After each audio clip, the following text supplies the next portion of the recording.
A paz do Senhor para a igreja. Estamos aqui em mais uma escola bíblica dominical. Oremos. Senhor nosso Deus e Pai, muito obrigado, Senhor, por estarmos aqui em mais uma escola bíblica dominical para aprender mais acerca da Tua palavra. Abençoa, Senhor, a ministração deste ensino.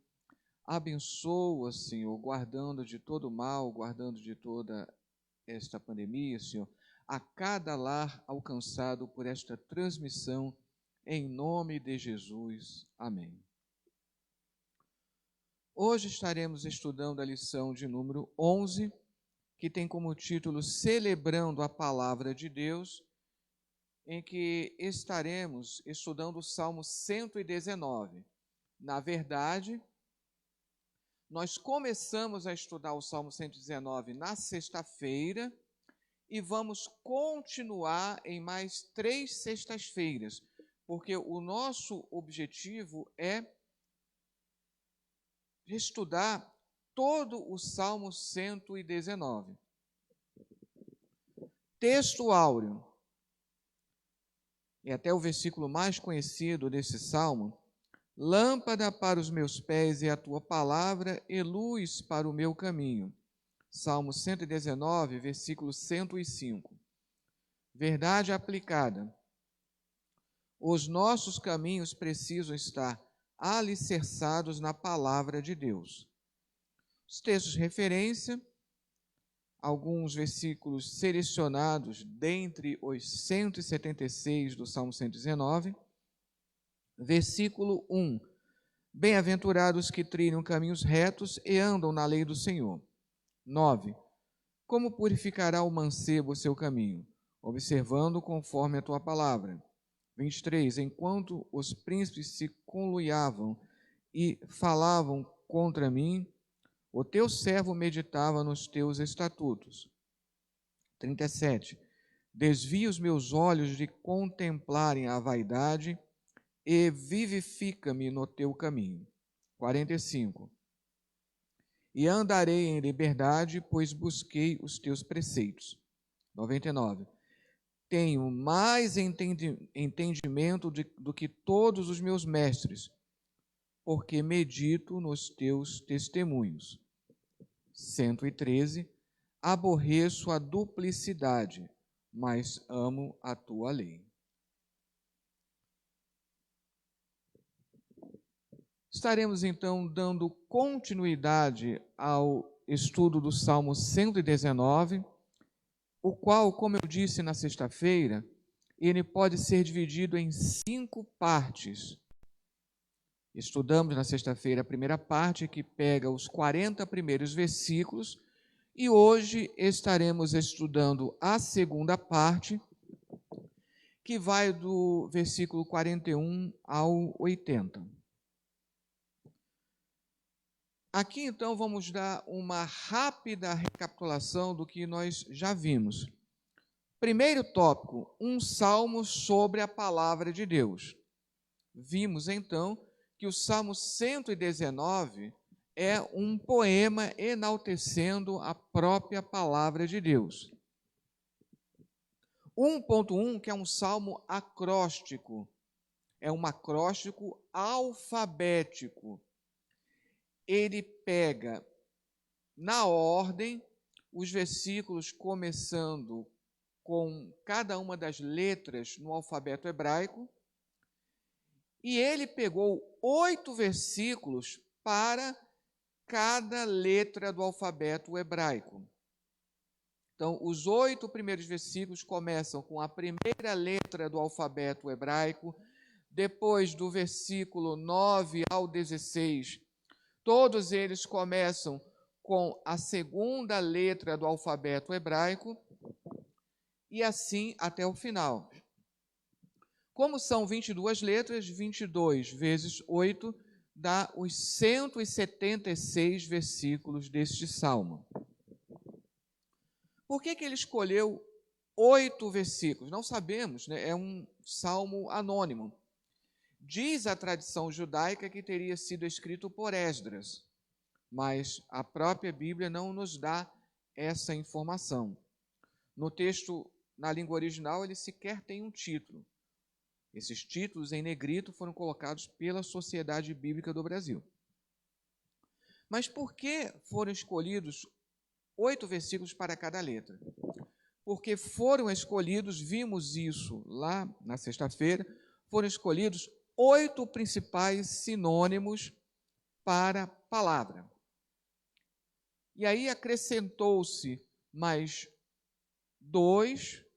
O 8 tem o simbolismo de 7 mais 1. 7 é o número da perfeição. Então, utilizando 8 principais, mostrando que a palavra de Deus, ela ultrapassa toda a perfeição que nós possamos imaginar. E acrescentando mais 2, como nós vimos na sexta-feira, completa um outro número simbólico, carregado de simbologia na Bíblia, que é o número 10, que remete aos 10 mandamentos.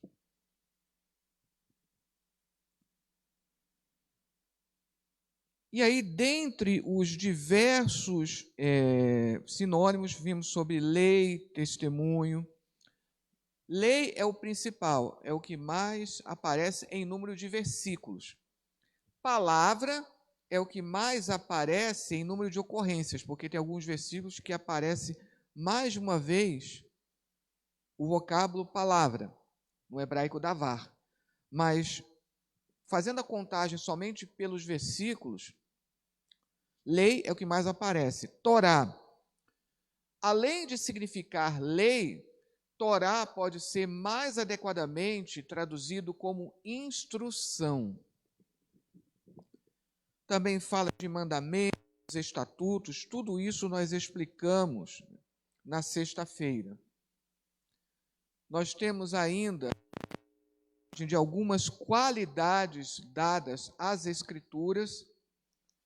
Então, ela é justiça, é uma palavra que vai aparecer muito no Salmo. É uma palavra, a palavra de Deus, ela é doce, isso vai aparecer lá no Salmo 103. E é a verdade, como aparece no versículo 142. E aí no tópico 3, nós temos aí os benefícios das Escrituras. Liberdade.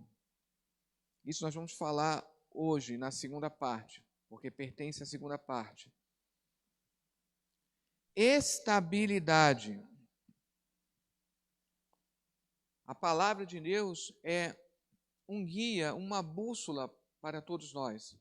Então, ela nos proporciona uma estabilidade e até mesmo emocional, não somente espiritual.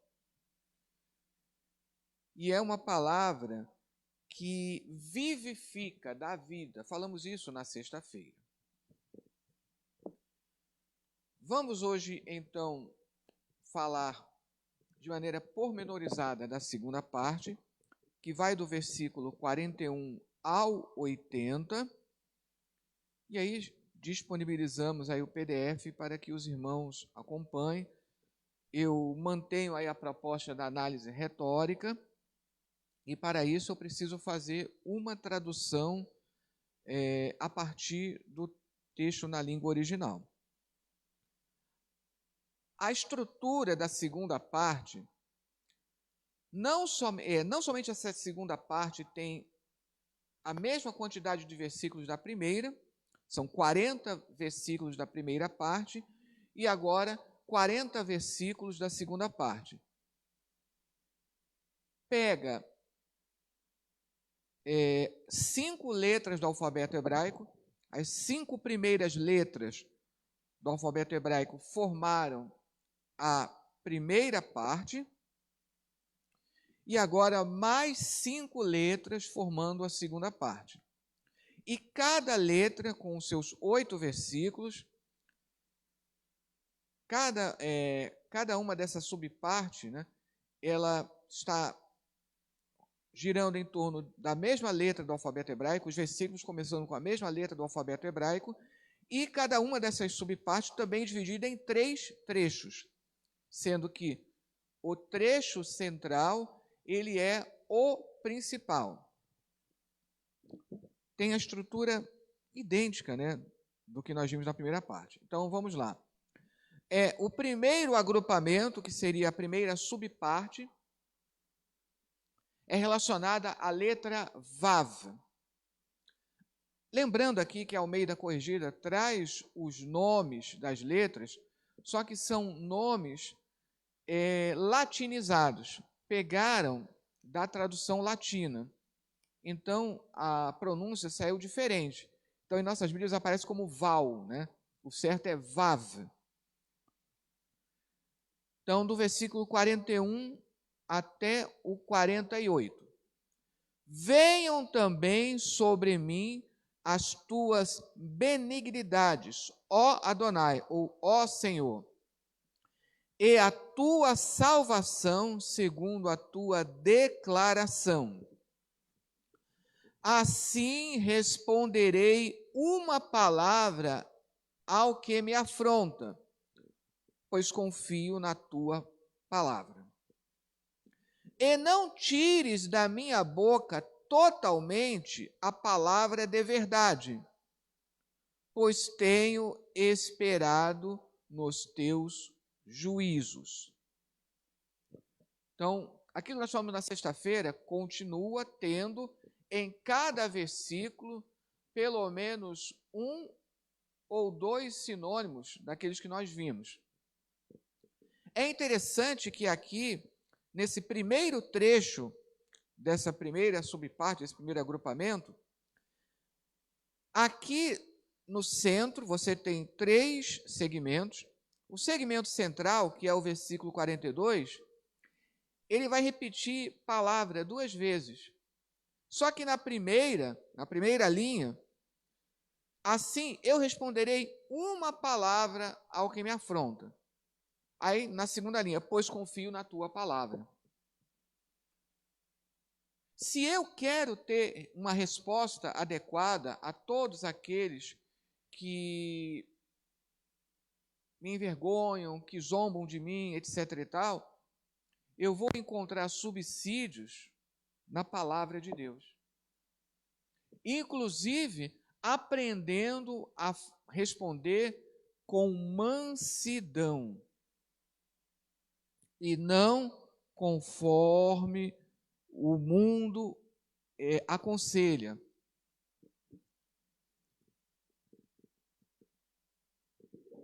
Agora no versículo 44 ao 46, que vai ser o trecho central.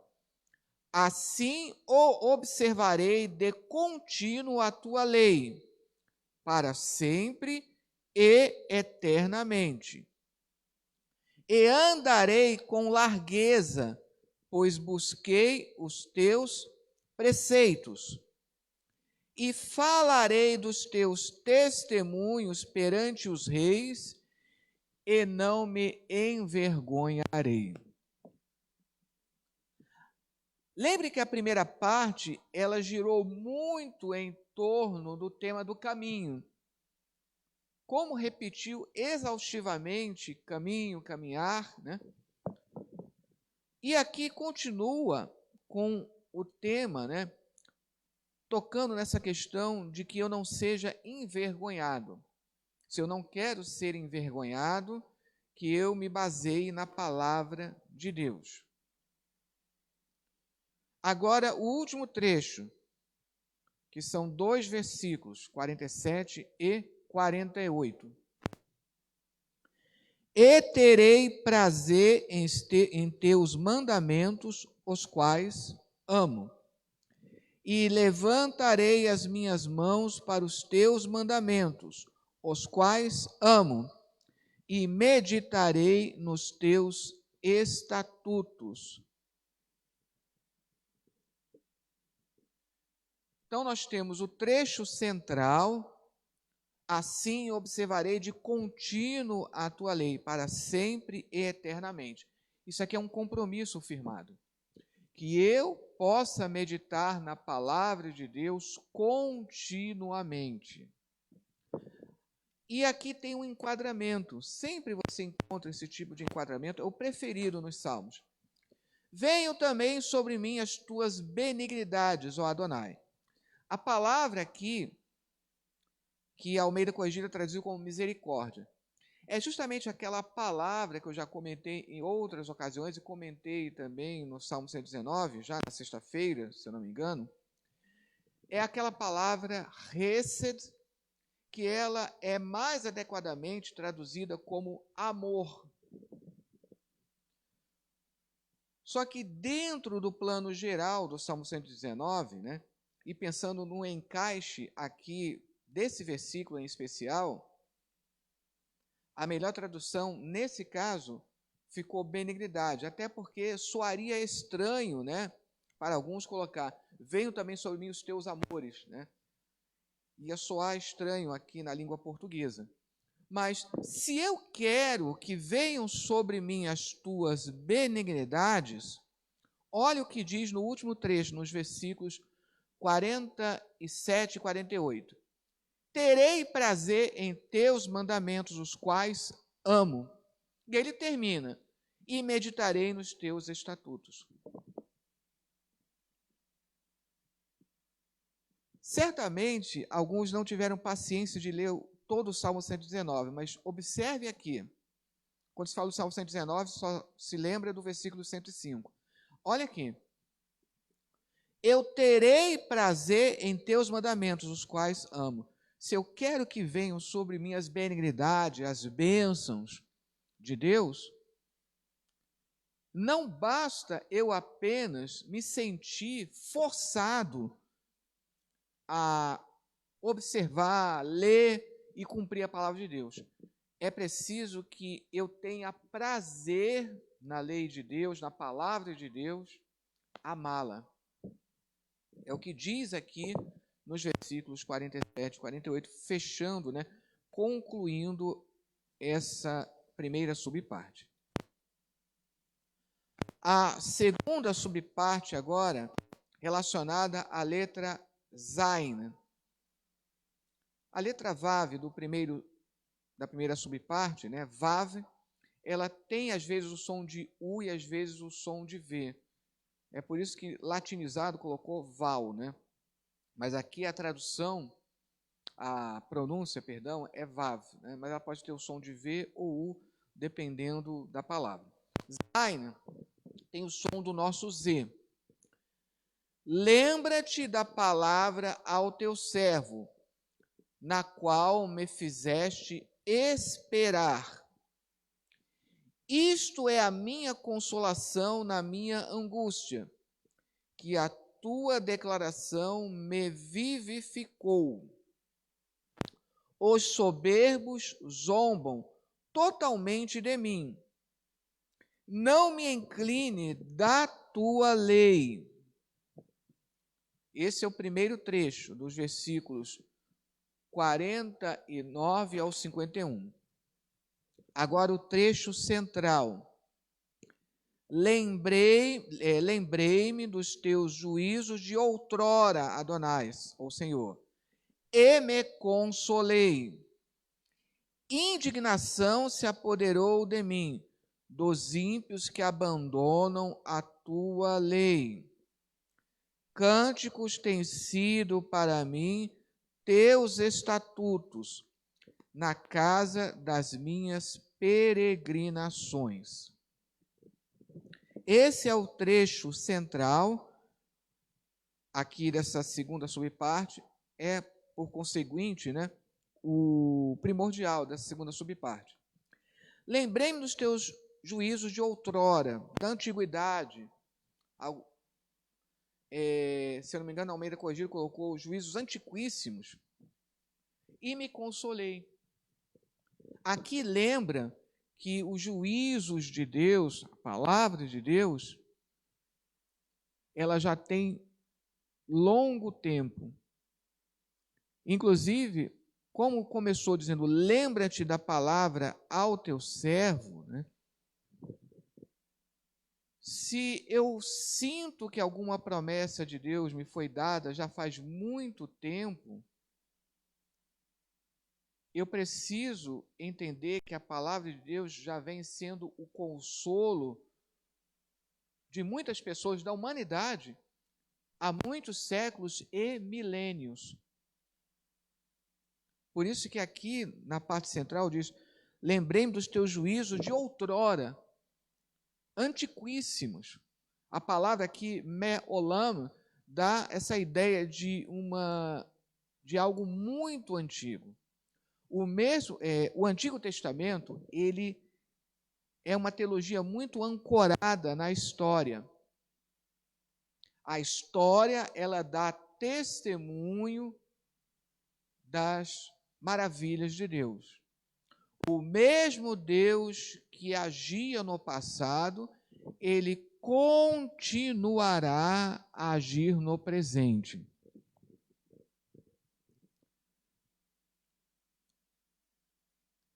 Até vale a pena citar essa passagem lá no livro de Juízes, no capítulo 6.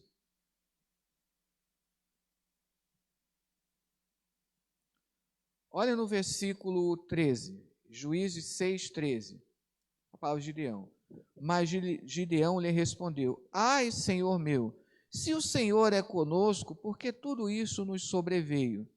E que é feito de todas as tuas maravilhas que nossos pais nos contaram, dizendo: não nos fez o Senhor subir do Egito? Porém agora o Senhor nos desamparou e nos deu na mão dos midianitas. Olha a resposta do anjo no versículo 14. Então o Senhor olhou para ele e disse: vai nesta tua força e livrarás Israel da mão dos midianitas. Porventura não te enviei eu? É justamente isso que está se falando aqui no trecho central. Agora, versículo 53, indignação se apoderou de mim. O Antigo Testamento, principalmente, e até em alguns salmos, você tem aquela questão da imprecação. Eu fico indignado que Deus exerça o seu juízo sobre os ímpios. Essa é uma perspectiva de você estar clamando pelo juízo de Deus. Só que o Novo Testamento, principalmente, ele vai nos ensinar que este juízo, ele será exercido sim por Deus, e ele é postergado para dar oportunidade de arrependimento. Então, hoje, eu não posso utilizar esse versículo como desculpa para que eu diga que eu estou indignado com os ímpios e tratar mal os ímpios. A palavra, lembrando de Lucas, eu sempre gosto de lembrar de Lucas capítulo 9, lá no finalzinho do capítulo, o episódio em que os discípulos pedem para descer fogo dos céus. Jesus repreende os discípulos e diz que o Filho do Homem não veio destruir as almas dos homens, mas salvá-las. Essa deve ser a nossa mensagem.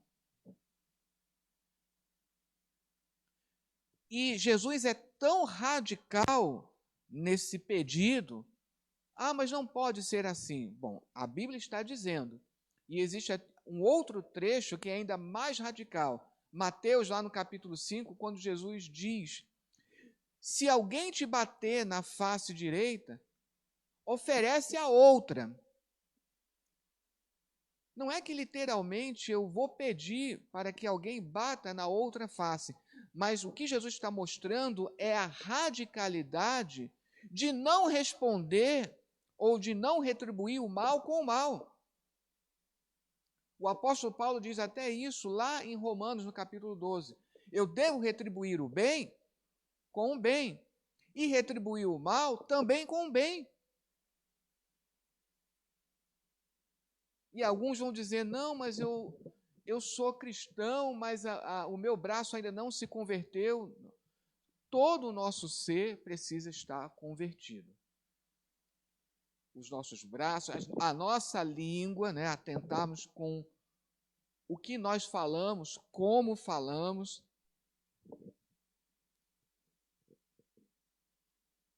E observe também, né, como ele vai repetindo a questão do lembrar, né? Vamos agora para o último trecho dessa segunda subparte. Lembro-me à noite do teu nome, Adonai, e observei a tua lei. Isto aconteceu comigo porque guardei os teus preceitos. Veja como essa segunda subparte, ela reitera o tema de lembrar. Né? Lembrar no trecho inicial, lembrar no trecho central e lembrar no trecho final. A terceira subparte, ela está relacionada à letra RET. Esse CH, ele não é o som do nosso CH, que é um som do X, né? Então, alguns vão falar shit, não. O CH, ele tem é o CH do alemão, que tem esse som de um R forte. Então, a pronúncia correta é RET. E aí, todos os versículos, né, dos 57 ao 64, começarão com a letra RET. Primeiro trecho, os 3 primeiros versículos, 57 ao 59. Minha porção é Adonai. Disse para observar as tuas palavras. Implorei tua face de todo o coração. Favorece-me segundo a tua declaração. Considerei os meus caminhos e voltei os meus pés para os teus testemunhos. Aqui ele está começando a falar também de questão da recompensa. Isso nós costumamos falar muito, né? Tem pessoas que buscam a bênção de Deus, mas se esquecem do Deus da bênção. Isso é um tema que está sendo mencionado aqui. A minha porção, ou seja, a minha recompensa é o Senhor. Disse para observar as tuas palavras. Mais uma vez, ele está insistindo. Se eu quero ser abençoado, que eu observe a palavra de Deus. Mas eu não posso servir a Deus apenas esperando ser abençoado. Vamos lembrar, né, daquela passagem lá em Daniel, os 3 amigos de Daniel que são conjurados pelo rei a se prostrarem diante da imagem que ele fez. E a resposta dos amigos é essa: o Deus a quem nós servimos, ele pode nos livrar da fornalha de fogo, porque ele estava prometendo lançar na fornalha de fogo, caso eles não se prostrassem diante daquela imagem. Então eles falaram: o Deus que nós servimos pode nos livrar da fornalha de fogo.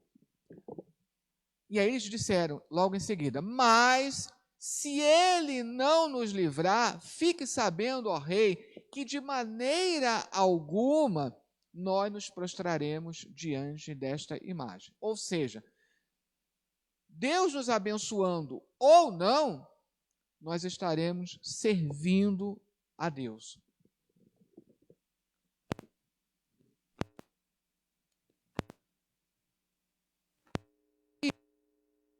Versículo 59, é bem interessante que quando ele coloca mais um sinônimo, geralmente é fazendo uma contraposição de significados.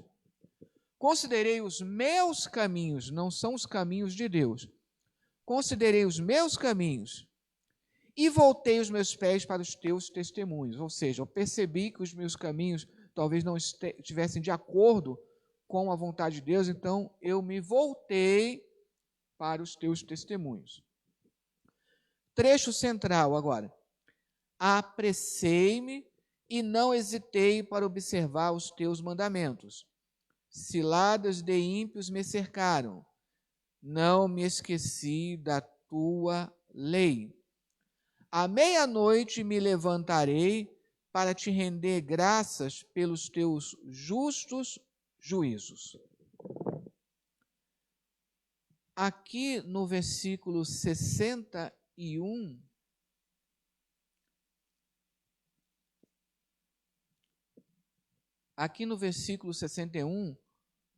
houve aqui uma pequena diferença em relação ao Almeida Corrigida. A Almeida Corrigida traduziu assim: bandos de ímpios me despojaram. Mas os bandos aqui, na verdade, são ciladas formadas pelos ímpios, né? E o despojo é, na verdade, o cercar. É como se ele estivesse pensando, né, no ambiente, né, da época, né? Ele estivesse numa floresta e ímpios fizeram armadilhas, o cercaram para que ele pudesse ser despojado. Então fala de um perigo também. Mas mesmo que eu esteja em perigo, o primeiro trecho falou muito de bênção, né? Agora falou aqui do perigo, né? E mesmo assim, estando em perigo, ele diz que não me esqueci da tua lei. Agora o trecho final, né? Versículos 63 e 64.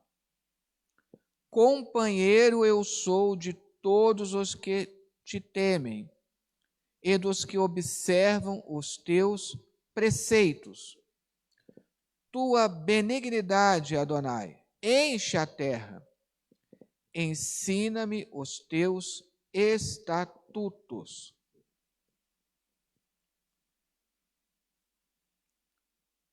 A tua benignidade enche a terra. Ou seja, lembrar que se eu peço uma bênção particular para mim, Deus, ele distribui bênçãos para todos os habitantes da terra. Agora vamos ao terceiro agrupamento, né, a terceira subparte, e que esta subparte é a central de toda essa parte. Primeiro trecho. Fizeste bem para com teu servo, Adonai, segundo a tua palavra. Ensina-me bom siso e conhecimento, pois criei nos teus mandamentos. Antes de ser afligido, andava errado, mas agora observo a tua declaração. Então, esse aqui é o primeiro trecho desse terceiro agrupamento, dessa terceira subparte, que é a subparte central, que gira em torno da letra Tet. Por sua vez, neste primeiro trecho, o versículo central é o versículo 66, que na Almeida Corrigida, bom juízo, né? Mas aqui a tradução mais adequada, e para não confundir com a palavra juízo, que é relacionada, que é um dos sinônimos para a palavra de Deus, né? A melhor tradução aqui é bom siso. O que é o bom siso? O bom siso fala de você ter um bom senso. A palavra de Deus, ela é uma diretriz, uma bússola para todas as nossas situações do cotidiano. É óbvio que existem algumas questões hoje que não estão diretamente mencionadas na Bíblia. Ora, na época que a Bíblia foi escrita, não existia televisão, computador, etc. e tal. Mas a palavra de Deus me dá bom senso, ou seja, bom siso, para que eu possa julgar as situações e, a partir da palavra de Deus, tomar uma decisão adequada. Então, quando eu preciso tomar alguma decisão acerca de alguma questão no meu dia a dia, não somente orar, pedir orientação a Deus, mas também se basear na palavra.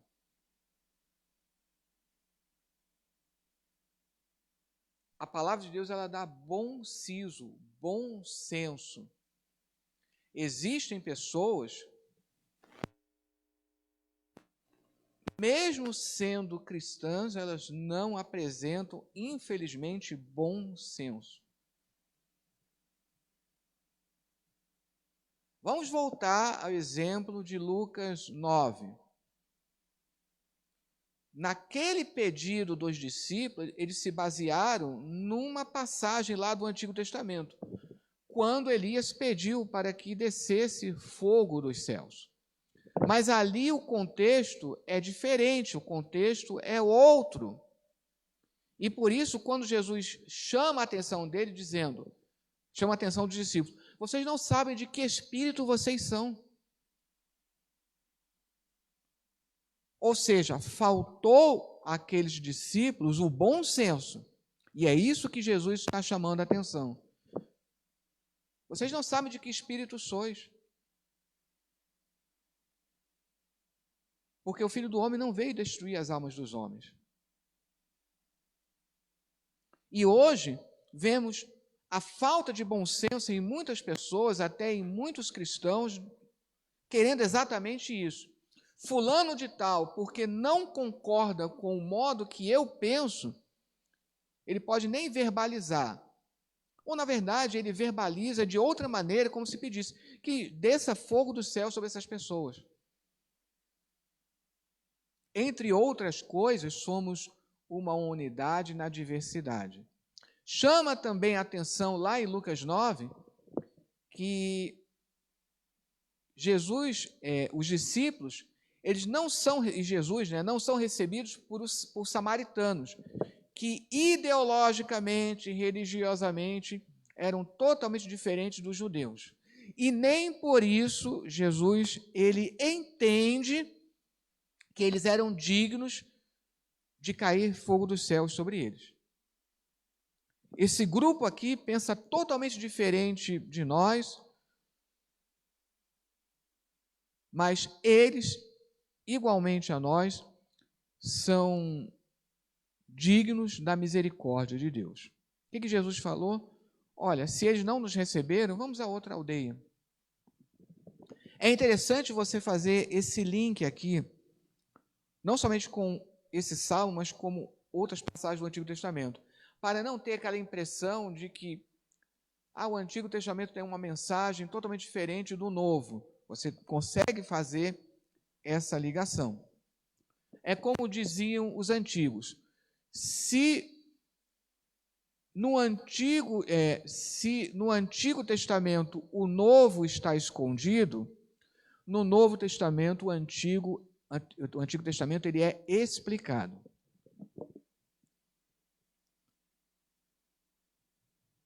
Agora o trecho central. Tu és bom e benfeitor, ensina-me os teus estatutos. Forjaram falsidades contra mim os soberbos. Eu de todo o coração guardarei os teus preceitos. Espesso é o coração deles como gordura. Eu em tua lei tenho prazer. Então aqui é o trecho central, que é o principal. Tu és bom e benfeitor. Numa linha só, ele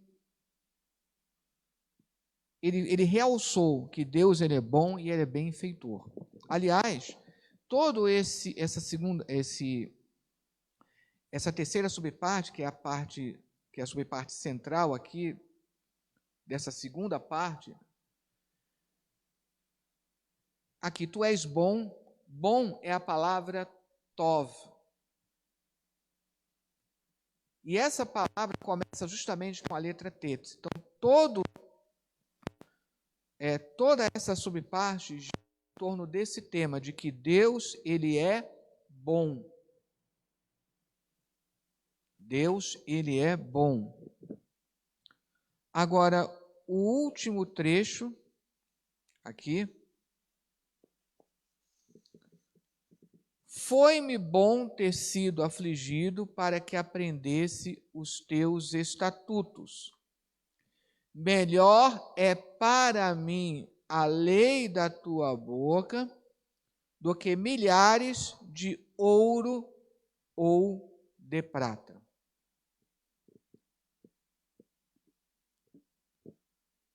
É interessante que aqui você faz um contraponto. Lá no início. Fizeste bem para com o teu servo, segundo a tua palavra. Ensina-me bom siso e conhecimento. Aí, no último trecho.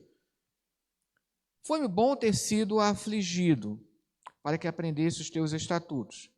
Melhor é para mim a lei da tua boca do que milhares de ouro ou de prata.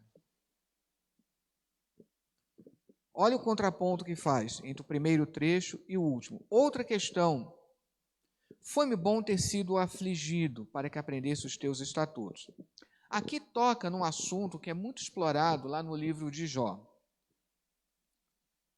Uma das questões mais pujantes, um dos assuntos que rende até livros e livros de teologia sistemática é a questão do porquê que nós sofremos. E por que até mesmo o justo ele sofre. Esse é o tema do livro de Jó. Várias explicações são levantadas.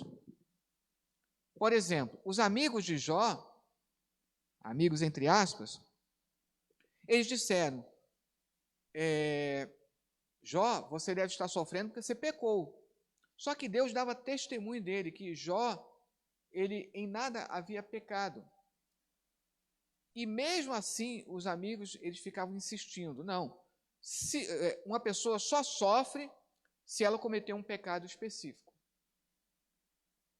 Então, ali, ele está removendo esse tipo de pensamento. Não é por aí.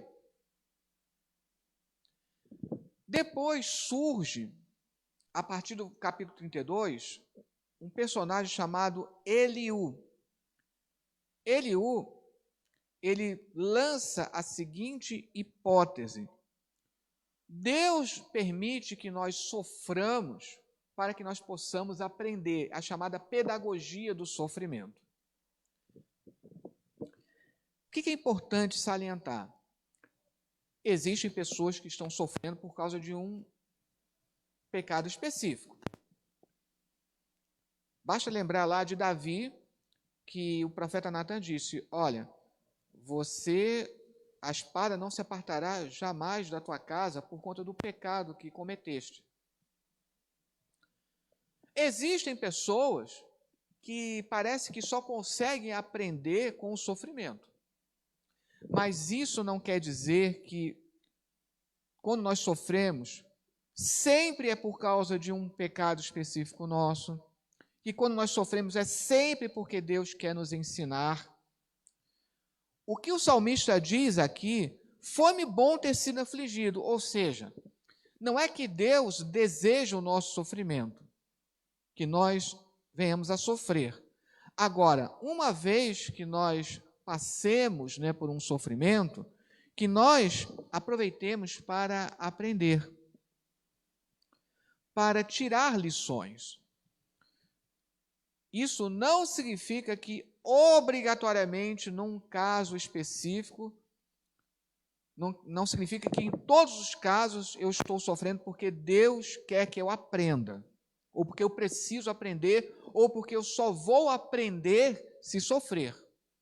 Existem pessoas que pode acontecer dessa forma, mas eu não preciso automaticamente pensar, eu estou sofrendo porque Deus quer me ensinar alguma coisa. O que eu devo pensar é, bom, já que eu estou sofrendo, ao invés de murmurar, eu vou aproveitar para tirar uma lição para a minha vida. É isso que está falando aqui e que não deixa de ser uma espécie de comentário lá da declaração de Eliú, que leva vários capítulos, vai até o capítulo 37, do 32 ao 37, lá no livro de Jó. Ou seja, aqui, então, nós temos toda essa questão da bondade de Deus. Tá? Eu falei até que essa subparte é a central, né? Mas, na verdade, é o het, né? Que é a subparte central, né? Só para consertar isso aqui. Última subparte relacionada à letra Iod. Tem um detalhe bem interessante relacionado à letra Iod. Rapidamente aqui, já que esse salmo fala muito, né, do alfabeto hebraico, né? Lá no Novo Testamento existe uma menção de Jesus dessa letra. Mateus, no capítulo 5,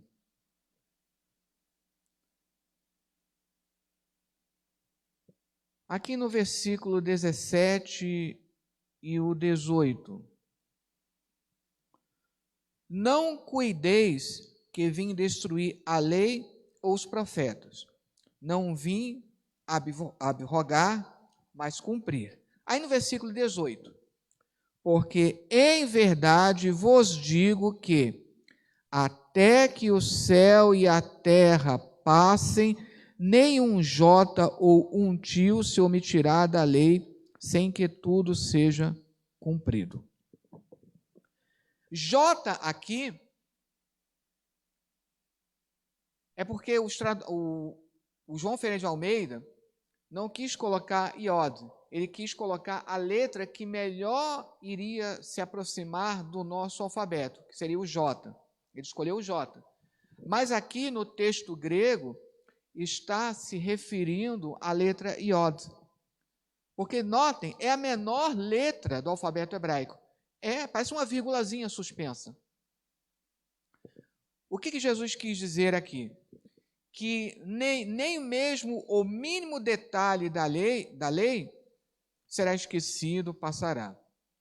Toda a palavra de Deus ela vai se cumprir nos seus mínimos detalhes.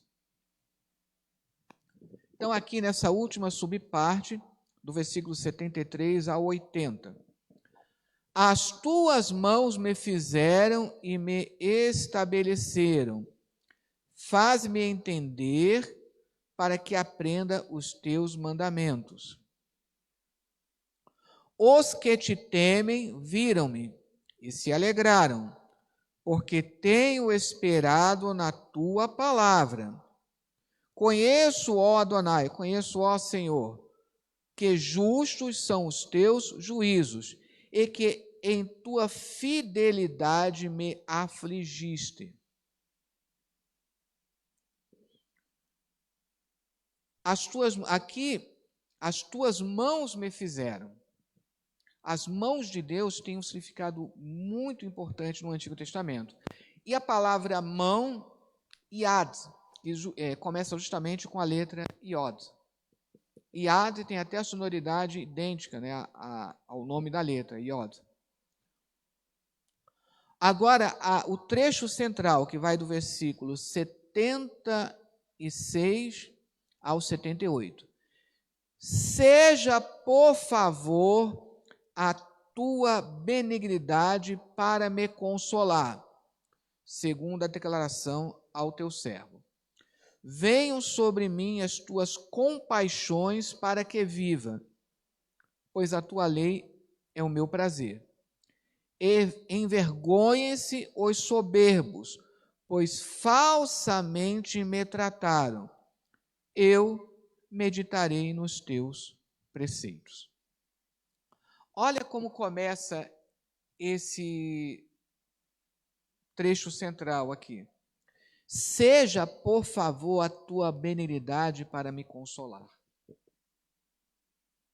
Faz toda a diferença. Seja, por favor. Aqui na Almeida Corrigida, versículo 76,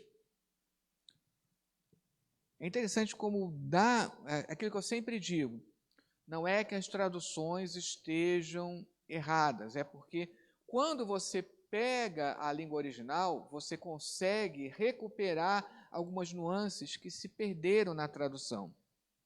Olha como ficou na Almeida Corrigida. Sirva, pois, a tua benignidade. O por favor, ele ficou escondido. Mas aqui é importantíssimo isso. Seja, por favor. Sabe aquela ideia que alguns tinham, né? Não, eu vou colocar Deus na parede. Senhor, eu não aceito que isso ou aquilo aconteça. Quem sou eu para não aceitar o que Deus faz ou deixa de fazer?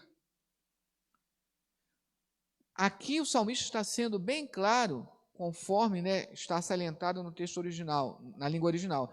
Seja por favor, esse por favor faz toda a diferença aqui.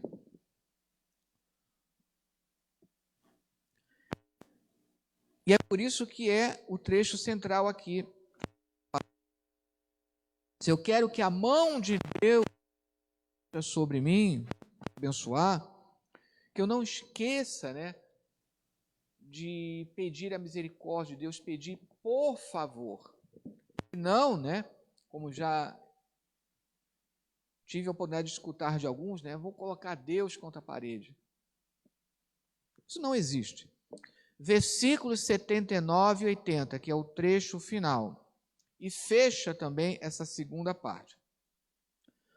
Voltem-se para mim os que te temem, e aqueles que conhecem os teus testemunhos. Seja íntegro o meu coração para com os teus estatutos, a fim de que não seja envergonhado. São 5 subpartes, e aqui nós chegamos então à organização desses 5 agrupamentos, né, dessas 5 subpartes, né, desta segunda parte. Como se organiza do versículo 41 ao 80? De maneira semelhante ao que nós vimos na sexta-feira, com relação à primeira parte, teremos novamente uma organização que nós chamamos de quiástica. Há uma organização em que a primeira subparte corresponde à última, a segunda à penúltima, e aí tem um realce na subparte central. Então vamos lá.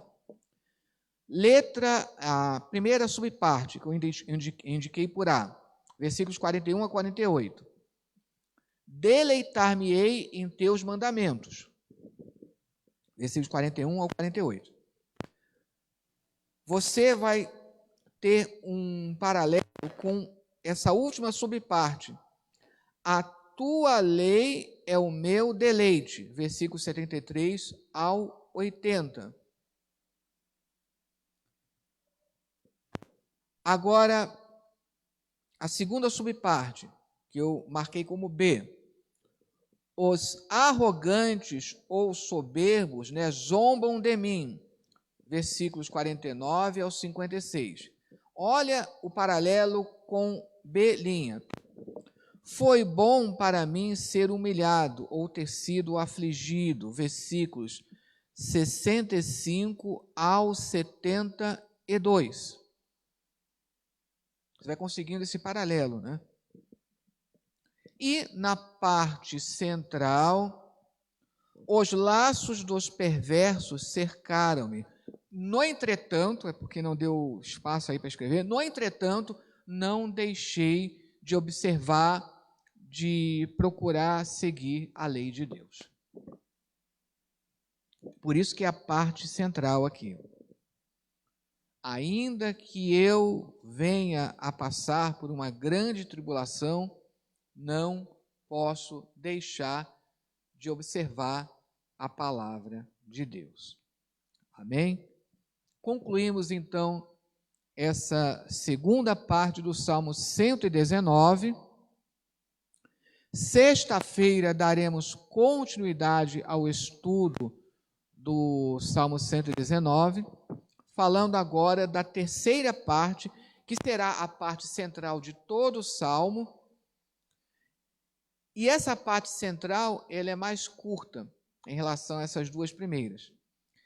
Essa parte central, ela vai pegar dos versículos 81 ao 96, duas letras do alfabeto hebraico.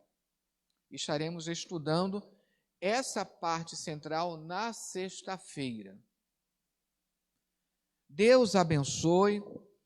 Hoje também se comemora o Dia do Pastor, aproveitando aqui para deixar os parabéns e o abraço, não somente para o pastor Levi, o dirigente da nossa congregação, mas também ao pastor Sena, todos os pastores do nosso ministério e todos os pastores, não somente do Brasil, como do mundo inteiro, para que Deus continue abençoando neste ministério de orientar as ovelhas. Homens de Deus que foram chamados para ajudar, orientar, aconselhar as ovelhas. Todo segundo domingo de junho, nós comemoramos o Dia do Pastor. Por que no segundo domingo de junho? Esse é um hábito que foi criado no meio da Igreja Batista e foi adotada por todas as outras igrejas. Por isso também os nossos parabéns à Igreja Batista, que ela tem uma história também tão bela, né, no Brasil, especialmente no Brasil. E a Assembleia de Deus, diga-se de passagem, a história da Assembleia de Deus está relacionada à Igreja Batista, já que a Assembleia de Deus nasceu dentro da Igreja Batista. Estaremos então orando, agradecendo e orando também por todos os pastores. Senhor nosso Deus e Pai, muito obrigado por mais esta escola bíblica dominical. Senhor, abençoa a cada pastor que ama a Tua lei, que se compromete com a Tua lei, que pensa no bem das ovelhas, que pensa, Senhor, no melhor para as ovelhas, que abre mão, Senhor, dos benefícios do mundo, que abre mão de qualquer tipo de benefício, seja econômico, seja social, seja político, Senhor. De tudo abrem mão em prol das ovelhas, porque como a Tua palavra diz, o bom pastor, ele dá a vida pelas suas ovelhas. Por isso nós te agradecemos por cada pastor que exerce de maneira, Senhor, tão dedicada à Tua obra, Senhor. Abençoa os pastores espalhados, não somente pelo Brasil, mas pelo mundo inteiro.